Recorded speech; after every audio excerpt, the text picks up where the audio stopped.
সম্মানিত হাজিরিন, আল্লাহ পাক রব্বুল আলামিন সূরাতুন নিসার মধ্যে যে আয়াতটা নাজিল করেছেন, ন্যায় বিচার করতে কখনো প্রবৃত্তির অনুগামী হবা না, বাবার বিরুদ্ধে গেলেও বলা লাগবে।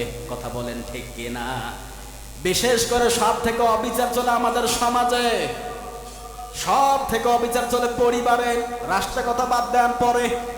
আপনি একজন দায়িত্বশীল বাবা হিসাবে, সন্তান হিসাবে আপনার পরিবারের মধ্যে আপনি ন্যায় বিচার প্রতিষ্ঠিত করতে পেরেছেন কি পারেন নাই, এটা আপনাকে চিন্তা করা লাগবে।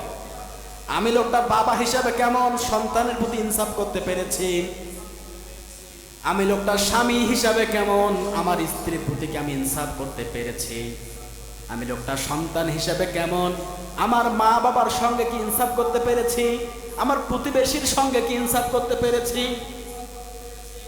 এই জিনিসগুলো একবার মার্ক করবেন, চিন্তা করবেন। আমি মানুষ হিসেবে আসলে লোকটা কেমন, আমাকে আমার স্ত্রী কতটা ভালোবাসে, কেমনটা বিশ্বাস করে, তার কাছে একবার শুনি। এত বছর থেকে সংসার করলাম, আমি লোকটা আসলে কেমন জিজ্ঞেস করবেন মাঝে মাঝে। কি ভাল লাগে না আমার একটু বলেন তো শুনি। এরকম ভালোভাবে জিজ্ঞেস করেন, বলবে যে আপনি সব দিক থেকে ঠিক আছেন, কিন্তু ওই জায়গায় গিয়ে আপনার ঝামেলা হয়, আপনি আর মাথা রাখতে পারেন না। আমার ম্যাডাম আমাকে বলেন আপনি সব দিক থেকে ঠিক আছে, যখন মাথা গরম হয় মা কেউ চেনেন না, বাবা কেউ চেনেন না, বউকেও আপনি চেনেন না, এরকম বলে।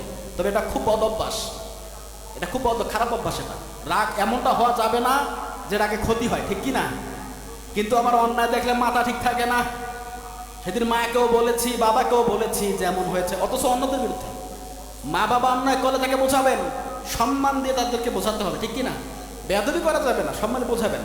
আমার মা বলছে তুই আমার ছেলে আর অন্য মহিলার পক্ষ নিয়ে আমার সঙ্গে কথা বলিস, বলে হ্যাঁ এটাই ঠিক, আপনি আমার মা হতে পারেন, আপনার খেদমত করে আমি জান্নাত যাইতে পারবো এই গ্যারান্টি আমার আল্লাহ পাক দিয়েছেন, কিন্তু আপনার অসৎ উপদেশ আমাকে জাহান্নামে ঠেলে দিতে পারে। আপনি মা হন আর বাবাই হন, যেই হন না কেন, আপনার অন্যায় উপদেশ আমি হাবিব গ্রহণ করব না, খেদমত নেন। কথা বলেন ঠিক কি না? আপনি খেদমত পাওয়ার অধিকার রাখেন। আপনি মা হয়েছেন তো কি হয়েছে, আপনাকে তো আমি সঠিকভাবে বোঝালাম, আপনি তারপরে কেন বুঝবেন না? এজন্য আপনাকে এটা মার্ক করতে হবে, আমি লোকটা পরিবারের একজন গার্ডিয়ান হিসেবে কেমন, কি দায়িত্ব পালন করলাম আমি। আল্লাহ পাক রব্বুল আলামিন সূরাতুল নিসার 135 নম্বর আয়াতের আমল করার তৌফিক এনায়েত করুক সকলে বলে আমিন।